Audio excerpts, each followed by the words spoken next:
বাঘ ও গাধার গল্প। একদিন গভীর জঙ্গলে এক গাধা ও এক বাঘের দেখা হল। গাধা খুব জেদি স্বভাবের ছিল, সে যা বলতো তাই সত্যি মনে করত। গাধা বলল, ঘাস নীল রঙের।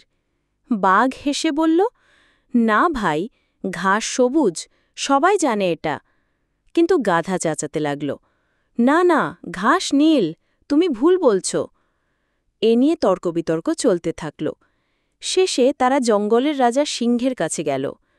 সিংহ ধৈর্য ধরে দুজনের কথা শুনল। তারপর সিদ্ধান্ত দিল, বাঘ, তুমি ১ সপ্তাহ শাস্তি পাবে। বাঘ অবাক হয়ে বলল, রাজা, আমি তো সত্যি বলেছি, ঘাস সবুজ, এটা কি মিথ্যা? সিংহ হেসে বলল, তুমি ঠিকই বলেছ বাঘ, ঘাস সবুজ, কিন্তু তোমার ভুল হল এক জেদি ও মূর্খের সঙ্গে তুমি তর্ক করতে গেছ। এটাই তোমার শাস্তি।